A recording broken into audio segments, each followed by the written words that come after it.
Welcome to Washington Today on C-SPAN Radio for Tuesday, November 14, 2023. The U.S. House passes a bill that will keep the federal government funded past Friday's expiration. It's called a Continuing Resolution, or CR. It is split. Some federal departments funded into January, others for a few weeks longer. President Joe Biden talks about the latest National Climate Assessment and then flies to San Francisco for the Asia-Pacific Economic Cooperation Summit, which will include a meeting with Chinese President Xi Jinping. We'll preview that meeting with Politico trade reporter Gavin Bade, who is in San Francisco. Tens of thousands rally at the March for Israel on the National Mall in Washington, D.C. Speakers include leaders of the U.S. House and Senate, both Republicans and Democrats. Senate Rules Committee passes a resolution that will allow the Senate to bypass Republican Senator Tommy Tuberville's hold on a few hundred military promotions using a single vote. Senator Tuberville says he has put those holds on to protest the Pentagon's policy of aiding women seeking abortions to travel if they are stationed in states restricting the procedure. Senators on the Banking Committee questioned the FDIC chair about a report about widespread sexual harassment at his agency. And on Capitol Hill, more than once today, lawmakers almost getting in physical fights. We'll have those details. And we start with the CR, Continuing Resolution in the House of Representatives to avoid a government shutdown, which would happen Friday, November 17th at midnight. The bill passing today, 336 to 95. CQ roll call has a summary. The bill extends current stopgap fiscal year 2024 funding for the federal government to the new year, extending funding for 4 spending bills through January 19th, 2024. Agriculture, energy and water, military construction, Veterans Affairs, and transportation housing. And the remaining 8 bills through February 2nd. Current stopgap funding for the entire government expires Friday night at midnight. It also extends agriculture programs authorized by the 2018 Farm Bill for a full year, while further extending various other programs initially extended by the original CR enacted in September. And it includes none of the emergency funding requested by President Biden for Ukraine, Israel, Taiwan, or the U.S. border. That's a summary from CQ Roll Call. Speaker Mike Johnson, Republican from Louisiana, held a news conference this morning before the vote to pass it. And so the latter CR, the two-step CR, everybody calls it something different. It's a new innovation. But it's going to change the way we've done this. We have broken the fever. We are not going to have a massive omnibus spending bill right before Christmas. That is a gift to the American people because that is no way to legislate. It is not good stewardship. It's the reason we're in so much debt. That and you know the effects of Bidenomics, but we have to change it. And so we've gotten together. I believe there's going to be bipartisan agreement on that to break it up and put it into January 19th for the first tranche of the bills, and February 2nd for the rest. And that will allow us to go through the deliberative process in good faith. I'm going to take everybody at their word that we're doing this in good faith to do the appropriations process as it should be done. Should have been done before. That didn't seem to satisfy some of the, arch conservatives in your conference. That's why the Freedom Caucus put out a statement saying they were opposed. Chad, I'm one of the arch conservatives, okay? And I want to cut spending right now, and I would like to put policy writers on this.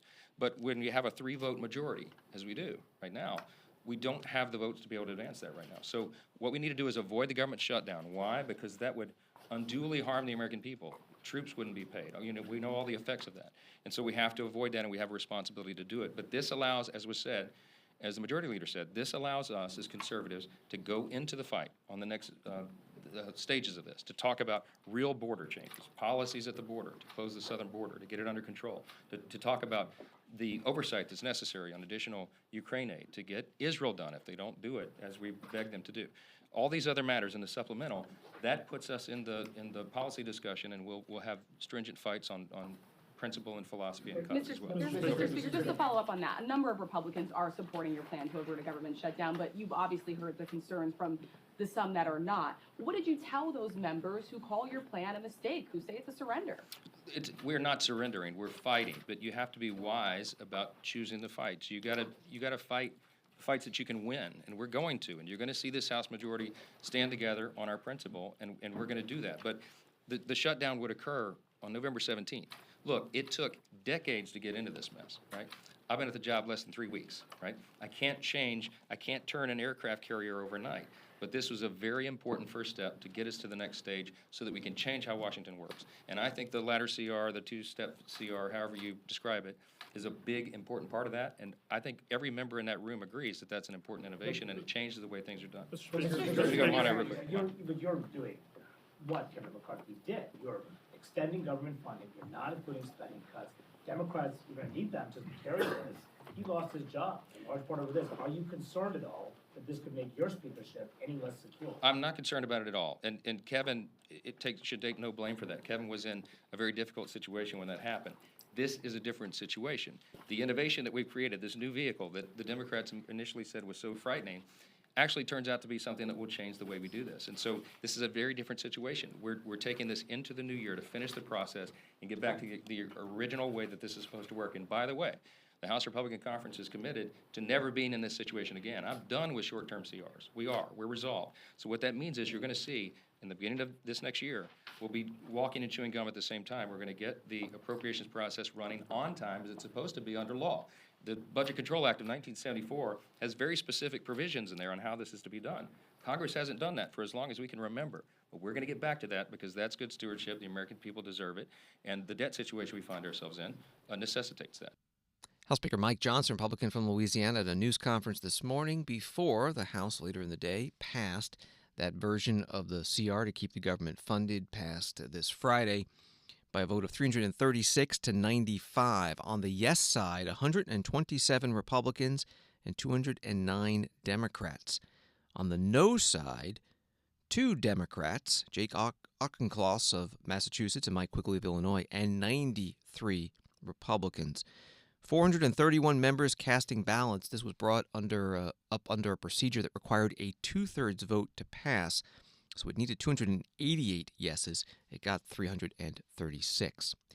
The House Freedom Caucus put out a statement before the vote saying that it opposes the proposed clean continuing resolution as it contains no spending reductions, no border security, and not a single meaningful win for the American people.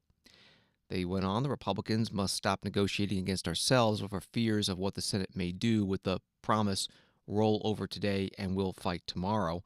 While we remain committed to working with Speaker Johnson, we need bold change. That statement from the Freedom Caucus. Congressman Kevin Hern, Republican from Oklahoma, chairing the Republican Study Committee, also telling reporters this morning that he would be a no. Hi, Chairman. How are you doing? Is the plan today to pass the CR under suspension? That's the plan, yes. Will you be voting for it? I won't. You won't, and why is that? Well, we're not cutting any spending. We're not even cutting back to the FRA levels. A clean CR back to Nancy Pelosi's policies, keeping the same policies and the same spending at the Omni levels. And we passed, an FRA back in May that had spending cuts. We need to get to those cuts. So what would Speaker Hern have done in this situation? Congressman Kevin Hern, Republican from Oklahoma, referring to the FRA, that's the Bipartisan Fiscal Responsibility Act, signed into law a couple of months ago. On the Democratic side, there was a joint statement from the House Democratic leader Hakeem Jeffries, the whip Catherine Clark, the caucus chair Pete Aguilar, and Vice Chair Ted Lieu that reads, House Democrats have repeatedly articulated that any continuing resolution must be set at the fiscal year 2023 spending level, be devoid of harmful cuts, and free of extreme right-wing policy riders. The continuing resolution before the House today meets that criteria, and we will support it. Congresswoman Pramila Jayapal, Democrat from Washington State, chair of the Progressive Caucus, said much the same thing when she met with reporters this morning. What do you think should happen with the short-term spending? Do you think Dems should support it? I mean, look, I think two of the big things that we wanted are in this bill. I mean, it is a big win that it is 2023 levels. That is what we've said from the very beginning. And that it doesn't contain any poison pills. And so I think those are very significant wins for us. I have had concerns about dividing up the continuing resolution into two and separating it. To me, that makes no sense. I think the only reason Speaker Johnson is doing this is because he needs to give a bone to the Freedom Caucus. I worry that it's two fiscal cliffs, but I think we're going to have to weigh the fact that the Senate seems to have not acted. And so I think it's a very big win that it's 2023 levels and nothing else. I'm going to wait to see. I need to hear from my caucus as well. We're going to have a meeting today at the Progressive Caucus, and I kind of want to hear what people have to say before I make a final decision. But I think we have been clear that their MAGA extremist agenda is not going to fly and that they need Democrats to pass anything. That is very clear. Do you think that there's any chance that Israel or Ukraine could get attached at the last minute, given the fact that Johnson needs Democratic support? I don't think so. Congresswoman Pramila Jayapal, Democrat from Washington State, chaired the Progressive Caucus with reporters this morning. She ended up voting for the CR, again, which passed the House today by a vote of 336 to 95. On the yes side, there were 127 Republicans and 209 Democrats. Both Senate leaders say they will take up this House-passed version of the CR. Senator Chuck Schumer spoke at a news conference before the House had passed it. When it comes to government funding, as I have long said, it has to be bipartisan. And right now, that's the path we seem to be on. I'm heartened, very cautiously so, that Speaker Johnson is moving forward with a CR that precisely omits the sort of hard right cuts that would have been non-starters for Democrats. I certainly don't agree with everything he's proposing, and I can't imagine too many senators would have taken the Speaker's approach in drafting this bill on either the Democratic or Republican sides here in the Senate. But the fact that the proposal before the House does two things Democrats pushed for, and I talked to him about on the phone ahead of time. One, not making the hard right cuts that the MAGA wing demands, and second, making sure that if they're going to do this sort of goofy ladder, that defense is in the second part of the ladder, not the first. So we'll see over the course of how the House moves today, whether it comes forward. When it comes here, if the House should pass it, and I hope they do, Senate Leader McConnell and I will figure out the best way to get this done quickly. Neither McConnell nor I want a shutdown. Senator Chuck Schumer, Democrat from New York, the majority leader at a news conference before the House did pass that two-tiered CR. And Senator Mitch McConnell, the Republican leader, at a separate news conference, also right before the House passed it, expressing support. I think the Speaker has produced a solution for the CR that's clearly a step in the right direction. I intend to support it. I understand it's likely to clear the House on a bipartisan basis. It's nice to see us working together to prevent a government shutdown, and we deal with all of the other big issues that we have ahead of us during this period between now and the time the CR expires. So I'm happy for him and look forward to seeing it pass on a bipartisan basis. Senator Mitch McConnell, Republican from Kentucky, the minority leader at a news conference. And once again, the House did pass the continuing resolution to keep the government funded passed Friday, November 17th at midnight. The vote was 336 to 95, sending the bill to the Senate. Wall Street today, the Dow up 489, NASDAQ up 326, S&P up 84. The Labor Department's Bureau of Labor Statistics out with the October inflation report. They say the Consumer Price Index, or CPI, is unchanged from the previous month and up 3.2% from a year ago. That's all down from September's 0.4% monthly increase and 3.7% annual gain. President Biden with a statement that includes this: inflation has come down while the unemployment rate has been below 4% for 21 months in a row, the longest stretch in more than 50 years, while wages, wealth, and the share of working-age Americans with jobs are all higher now than before the pandemic. Story from CNN: the effects of a rapidly warming climate are being felt in every corner of the U.S. and will worsen over the next 10 years with continued fossil fuel use, according to a stark new report from federal agencies. The fifth National Climate Assessment, a congressionally mandated report due roughly every 5 years, warned that even though planet warming pollution in the U.S. is slowly decreasing, it is not happening nearly fast enough to meet the nation's targets, nor is it in line with the UN-sanctioned goal to limit global warming to 1.5 degrees Celsius, a threshold beyond which scientists warn life on Earth will struggle to cope. That was from CNN. President Biden spoke about this at the Eisenhower Executive Office building next to the White House.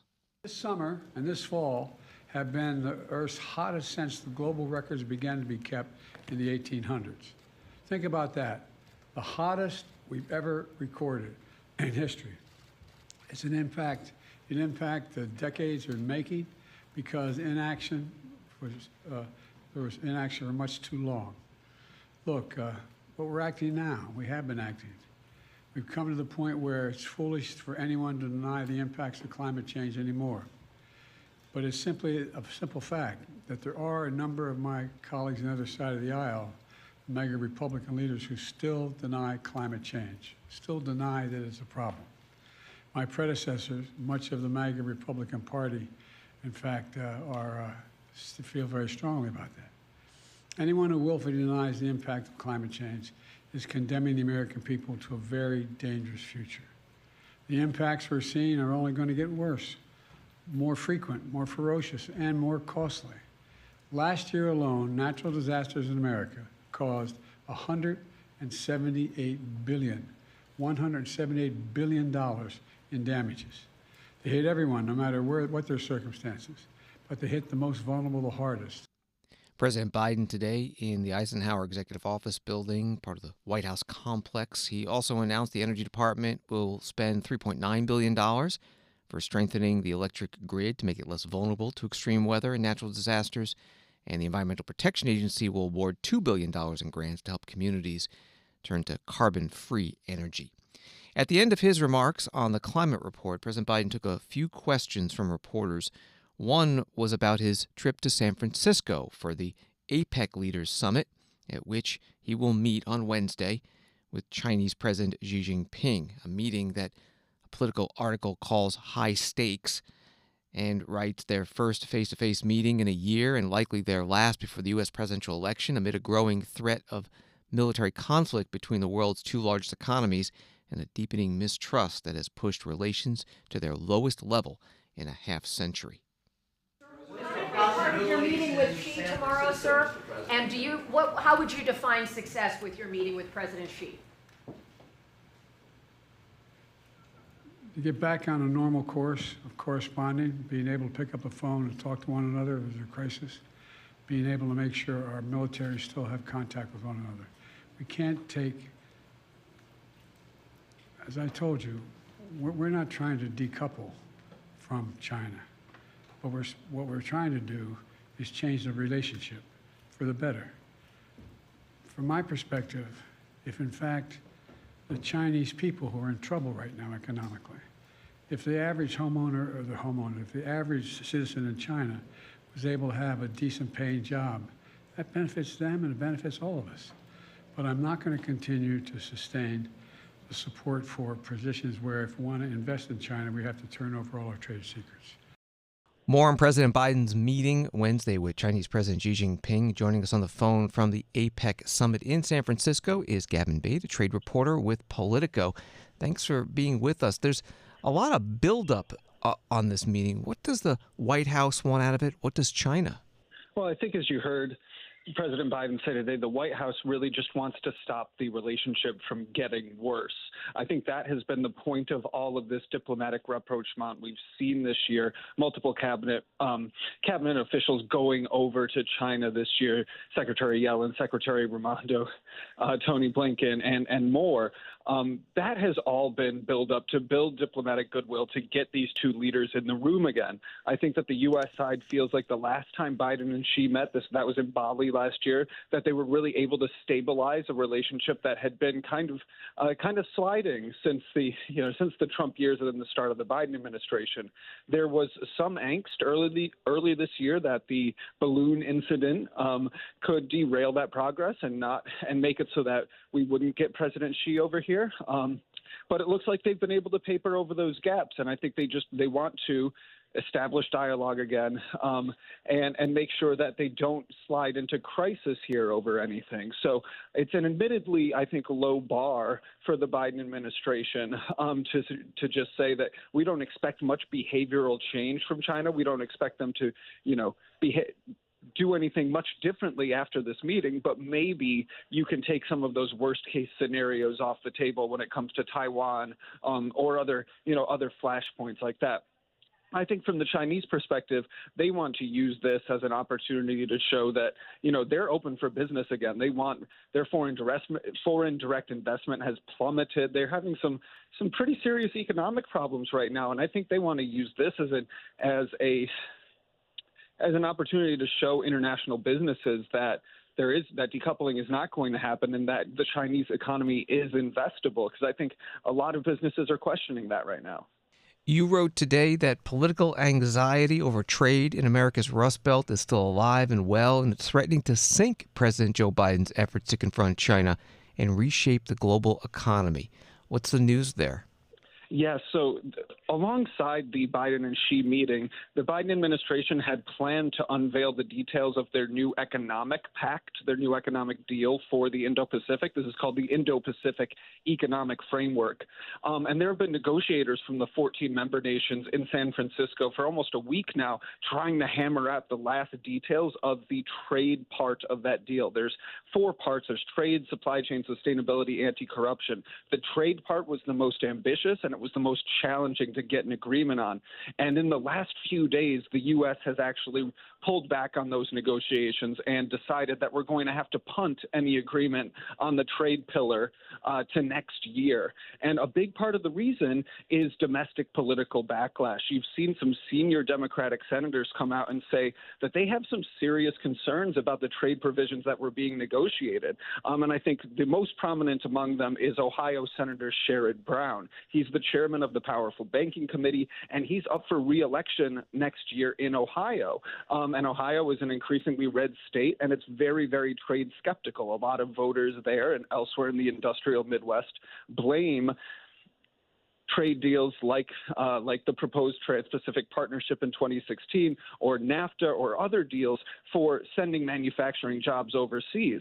And so when you had a senior senator on the front lines facing a re-election challenge coming out and saying, I don't like the trade pillar, you need to drop the trade pillar, you really saw the White House get spooked here and say, maybe we need a little bit more time to talk about this. Maybe it's not the right time to finalize this right now. And I think the whole debacle here, this is a pretty big, it's a big cost to the White House here. They really wanted to be able to show Xi Jinping and the Chinese government that all of their regional neighbors were aligned economically with the United States. And now you have a little intra-party debacle, someone in their own party pushing them to derail this critical part of this big deal. So it's a difficult moment for the trade negotiators in the Biden administration right now. And I think they're saying that they're going to stay at the table and get this thing over the line next year. But of course, next year is also an election year, and so those outside the contextual situation may not get any easier for them. We're talking with Gavin, Bade, trade reporter with Politico from the APEC summit in San Francisco. Still, when high-level meetings happen, this one higher than most, they want to have some deliverables. They want to announce something. Do you know what that might be? I think you'll see some smaller voluntary deals. They'll probably announce that they're going to maybe have some military conversations. I think that's a goal of the Biden administration. I think you might see some agreements around artificial intelligence and technology issues like that.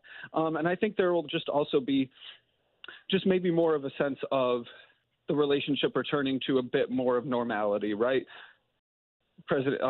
Leader Xi is going to meet with a bunch of U.S. businesses, have dinner with a bunch of business leaders here as well. So I think, even if there are not big deliverables, there's not going to be a joint statement, for instance, between these, after coming out of this meeting from the two governments, but just getting them a few hours to sit down and talk together, I think is going to be viewed as a win from the Biden administration and for a lot of allies in the Asia-Pacific region who, don't want to see the superpowers fight. They'd rather have a stable relationship so that everyone can, get back to worrying about trade and commerce and growing their economies. And finally, what else is happening out there at the APEC summit? Must be busy. it's very, very busy. We have a sustainability summit going on. There's the private sector CEO summit. And the impact locally on San Francisco has been immense. You've seen a huge step up of police presence, barricades in the streets around the convention center, and it's only going to get I think more onerous as leaders come into town tomorrow. So yeah, the locals aren't driving through downtown this week. A lot of restaurants have closed down that are going to be affected by the traffic issues out here. And, you know, I'm not from San Francisco. I haven't been out here for a few years, but what a lot of locals have told me is that they've cleaned up the streets a lot, especially around the downtown area where the convention center is. So you're seeing fewer unhoused people. You're seeing less refuse in the streets. And there are some people who are saying, why couldn't they do this earlier? But I will say, just having walked around a little bit, that containment zone only goes so far. It's still, there's, you know, still the typical San Francisco issues once you get a little bit away from the convention center here. Politico trade reporter Gavin Bade joining us from the APEC Summit in San Francisco. Thank you very much. Thanks for having me. The March for Israel rally on the National Mall in Washington, D.C., the singing of Israel's national anthem, Hatikva. The rally was organized by the Jewish Federation of North America and the Conference of Presidents of Major American Jewish Organizations. They expected upwards of 100,000 people. Some reports say it may have been 200,000. Israeli and U.S. flags waving to show support for Israel and the Israeli people as Israel continues its war with Hamas. The speakers today included actresses Tova Feldschul and Deborah Messing, and Van Jones from CNN, and members of the U.S. House and Senate of both parties. Here's part of Speaker Mike Johnson and House Minority Leader Hakeem Jeffries' remarks. The calls for a ceasefire are outrageous.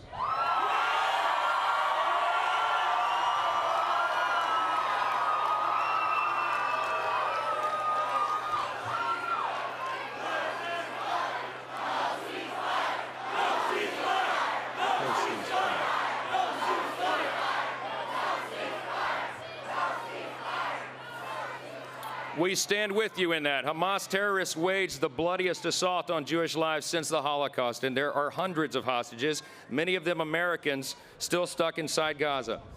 Israel will cease their counteroffensive when Hamas ceases to be a threat to the Jewish state.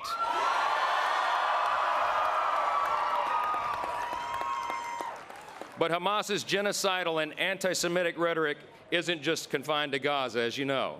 The war in Israel has awakened an alarming amount of anti-Semitism towards Jewish people here in the United States and across the globe. From the halls of Congress to college campuses, this rise of anti-Semitism must be stopped.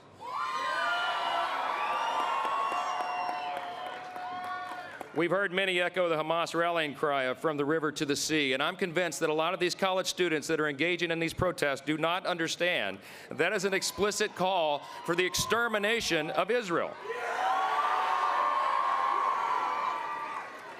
It is happening daily in our country, as you know, and it is unacceptable for Jewish Americans to feel unsafe at home. It is unacceptable for Jewish businesses to face violence, vandalism, and threats. It is unacceptable for universities to allow Hamas apologists to assault and accost Jewish students on campus.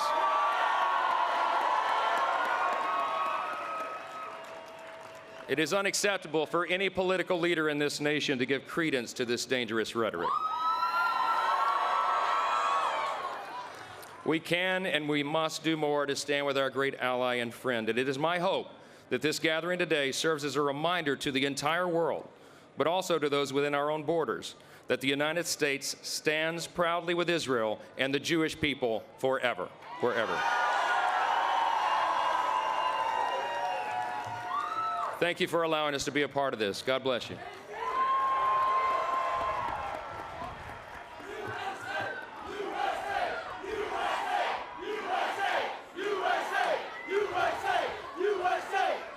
Leader Schumer, Speaker Johnson, Senator Ernst, all those assembled, shalom. What an honor and a blessing to stand with you in solidarity during this very difficult moment for the Jewish people and for Israel. Hamas brutally attacked Israel on October 7th, because Hamas wants to wipe Israel off the face of the earth. So let me be clear. We will never let that happen. Congress will continue to support in a bipartisan way the state of Israel and Israel's unequivocal right to exist as a Jewish and democratic state, always and forever. Always and forever. Always and forever. Congressman Hakeem Jeffries, the House Democratic leader, and before that, Speaker of the House Mike Johnson, leader of the Republicans and the House, at the March for Israel rally today in Washington. Many of the attendees at the rally holding posters with the names and photos of the more than 200 people still being held hostage by Hamas. Washington Post article includes this. This rally, today's rally, also comes after thousands of people rallied in Washington on November 4th, demanding a ceasefire in the Israel-Gaza war and an end to American aid to Israel, in what appeared to be one of the largest expressions of American solidarity with the Palestinian people to date. Congresswoman Rashida Tlaib, Democrat from Michigan, posting Monday night, "I stood in solidarity with rabbis from across the country and Jewish peace advocates calling for an immediate ceasefire and an end to the violence. Their commitment to recognizing our shared humanity inspires me." She and they held a news conference Monday night on Capitol Hill. Here's Congresswoman Tlaib. I am proud, incredibly proud, to stand in solidarity with the rabbis here, the Jewish peace advocates here today calling for an immediate ceasefire and end of the violence. Thank you again for your voice and courage at this moment in time. While there are growing attempts to silence those speaking up for human rights, even in this chamber, fighting to save lives, no matter faith, no matter ethnicity, should not be controversial. That's right. My colleagues must recognize our shared humanity, the value of human life. There are millions of people across our country right now who are horrified watching the government support collective punishment of Palestinians while the Israeli government continues to carry war crimes by cutting off water, food, and life-saving medical care. I know I've seen the stats. I mean, the polling shows the majority of Americans, over 65% of Americans, including 80% of them being Democrats, want a ceasefire. They are also horrified that our president is calling on Congress to find more bombs that are being dropped on innocent civilians. Our movement for a ceasefire is only growing stronger. I say this all the time, consistently to my colleagues. When they tell me that folks are coming to their offices, I said, it's not me, it's your constituents. It's your residents that are asking you to speak up and end the violence. We will not be intimidated, we will not be silenced, and we will not stop until we save lives. Congresswoman Rashida Tlaib, Democrat from Michigan, Monday night, a news conference on the grounds of the U.S. Capitol building. From NBC News, more than 400 employees of President Biden's administration have signed an open letter demanding he pursue a ceasefire in the Israel-Hamas war that has killed thousands of civilians thus far. The letter released Tuesday begins, "We represent a coalition of Biden-Harris administration political appointees and civil servants positioned across the domestic and foreign policy spheres. Working in federal agencies, departments, independent agencies, and the White House, we call on President Biden to urgently demand a ceasefire and to call for de-escalation of the current conflict by securing the immediate release of the Israeli hostages and arbitrarily detained Palestinians, the restoration of water, fuel, electricity, and other basic services, and the passage of adequate humanitarian aid to the Gaza Strip." The story from The Messenger. Newly declassified intelligence confirms that Hamas terrorists are using Gaza's largest hospital as a base of operations and are poised to fight back if Israel attacks, the Department of Defense said Tuesday. Here is the Pentagon Deputy Press Secretary Sabrina Singh taking questions at her news conference. Yeah, so two-part question. The president said yesterday that hospitals in Gaza must be protected. Is the U.S. telling Israel not to attack hospitals or to shift the way it is operating at these sites? And then second, do you have any conclusive intelligence that these hospitals are legitimate military targets? So we've been very clear with think you've seen in the readouts that the Secretary has had with Minister Gallant, that we believe that the protection of innocent civilians is, of course, not only a priority, but it must be upheld. And so you've seen in our readouts time and time again, that is something that the Secretary continues to emphasize with Minister Gallant in all of his calls. And you've seen that from the, not just this department, but across this administration. I think what Jake Sullivan said yesterday is exactly what we keep reiterating to our Israeli counterparts, is that we don't want to see a firefight in a hospital. We absolutely believe that hospitals should be places where people seeking medical treatment and attention need to be, and those places should be protected. But you have to remember that, and we do have information that Hamas and the Palestinian Islamic Jihad uses some hospitals in the Gaza Strip, including the Al-Shifa Hospital, as a way to conceal and support their military operations and hold hostages. They have tunnels underneath these hospitals. And so Hamas and PIJ members operate a command and control node from Al-Shifa Hospital in Gaza City. They have weapons stored there and are prepared to respond to an Israeli military operation against the facility. So this is, I'm just telling you what we as the intelligence community assesses is happening in Gaza City, how Hamas is using these hospitals to operate. But absolutely, we do not want to see a firefight in a hospital where there are innocent civilians. The Pentagon Deputy Press Secretary Sabrina Singh at her news conference. Washington Today continues in a moment. People often think C-SPAN is funded by the federal government. In fact, we're a nonprofit organization that receives no government funding. As news consumption changes, you can help ensure the future of C-SPAN's unfiltered coverage of national government and politics. We hope you will consider making a tax-deductible contribution that will support our daily editorial operations. To learn more, visit cspan.org/donate.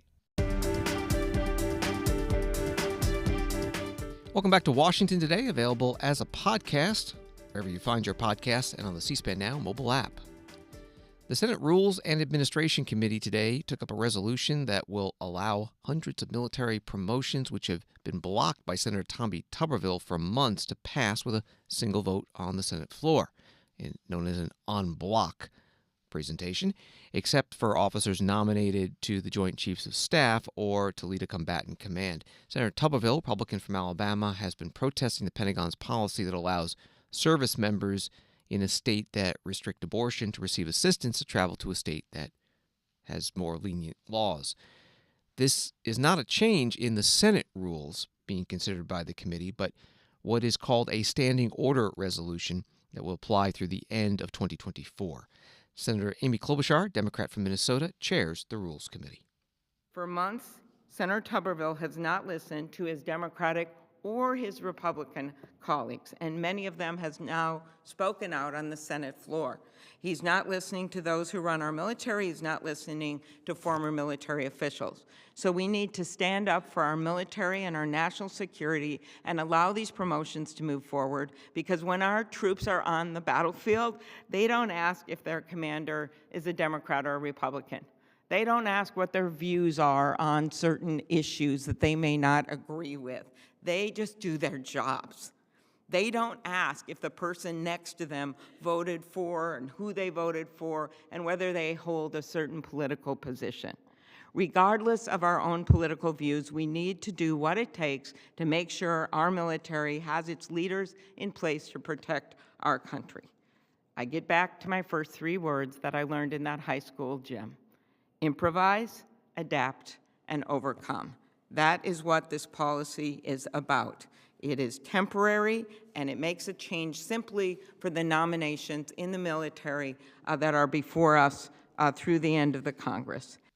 Senator Amy Klobuchar, Democrat from Minnesota, chair of the Rules Committee. The ranking Republican on the committee, Deb Fischer of Nebraska, opposed this resolution. At its core, the resolution is an attempt to protect the Biden administration's poor policy decisions.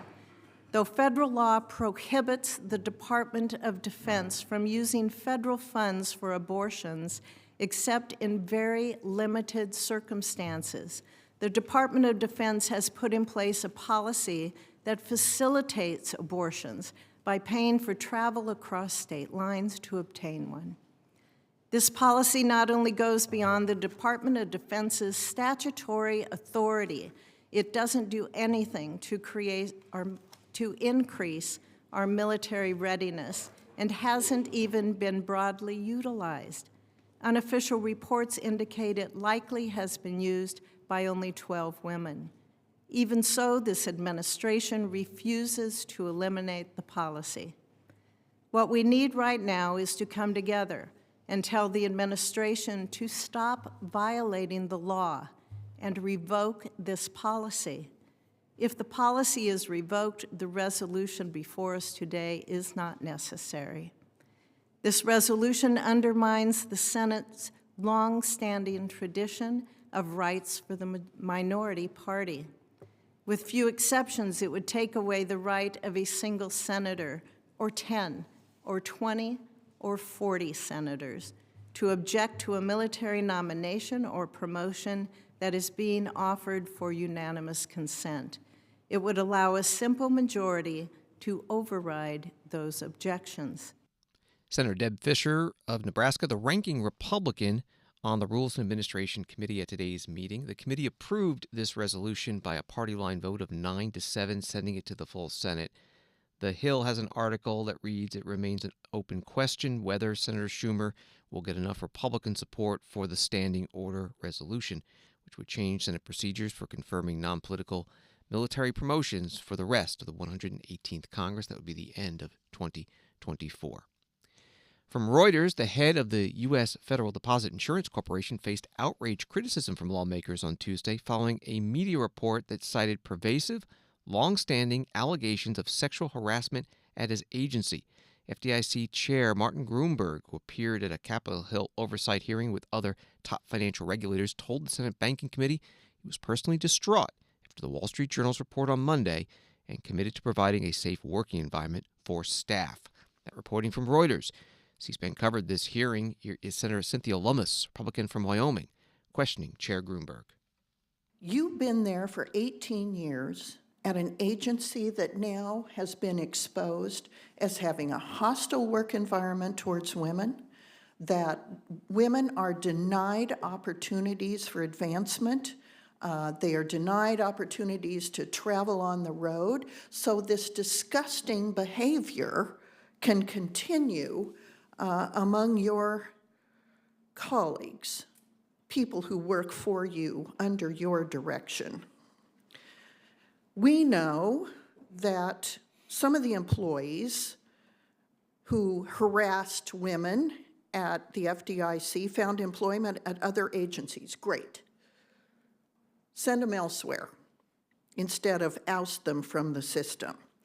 The careers of women have been stalled out, and that the culture is skanky at the FDIC. It's disgusting. So, what reforms to civil service do you need to remove bad employees from positions of public trust instead of shuffling them to the Fed or the OCC? And further, what are you specifically going to do about this? Senator, thank you for the question. As I indicated earlier, we are undertaking a comprehensive review of the agency, both Washington as the regional offices and the field offices, to try to get a handle on the nature of this issue. We are utilizing an independent third party to assist us in that and to try to get at the underlying issues that you raise. And the issues will go to both management providing confidence to employees that they can, in a safe, secure, and confidential way, register complaints.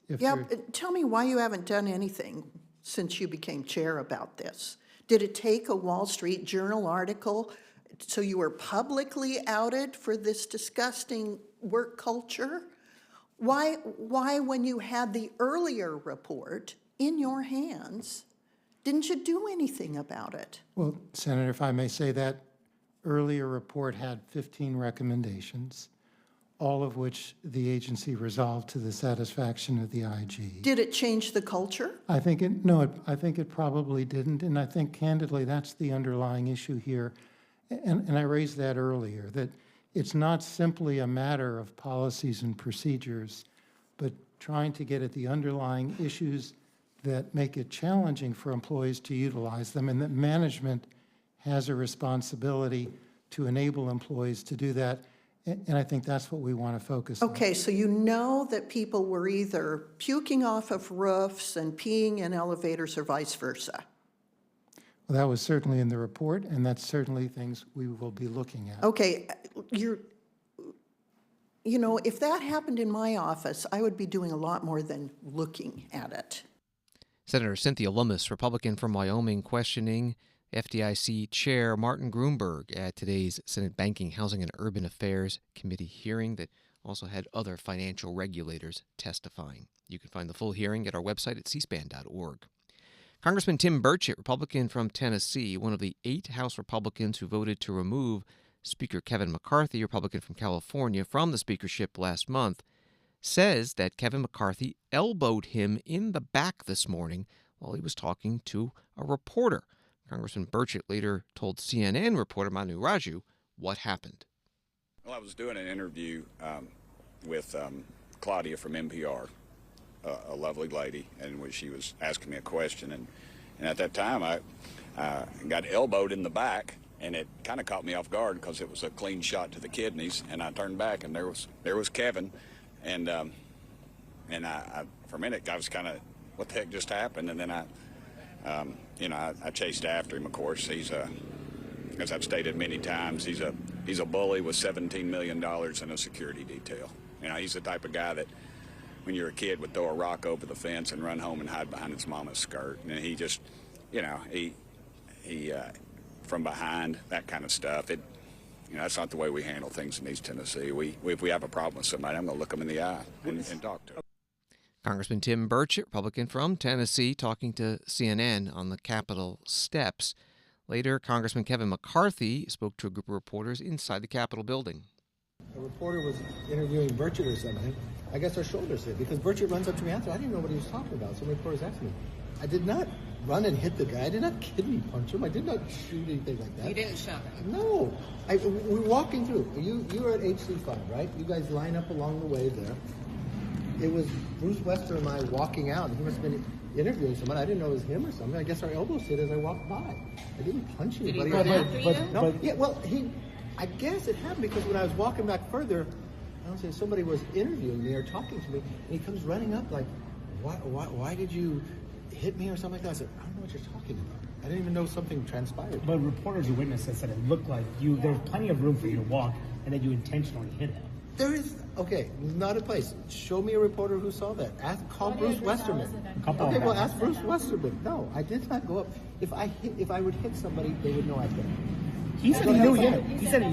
He said he was in pain that you hit him so hard in the kidneys. Come on now. That's what he said. Okay, that's far from me.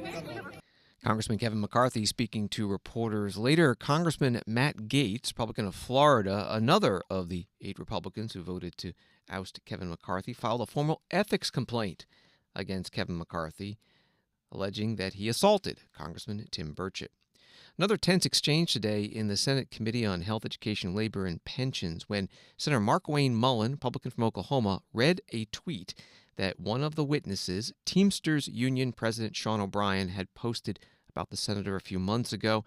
And that post came after the two had exchanged words at a previous hearing where Senator Mullen accused President O'Brien of trying to intimidate the workforce at Mullen's plumbing company to unionize. Here's the exchange today, and Committee Chair Bernie Sanders, independent from Vermont, had to step in.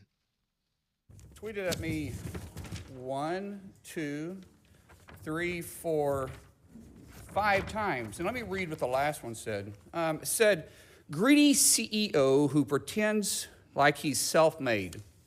Sir, I wish he was in the truck with me when I was building my plumbing company. Myself and my wife was running the office because I sure remember working pretty hard and long hours. Pretends like he's self-made. What a clown. Fraud.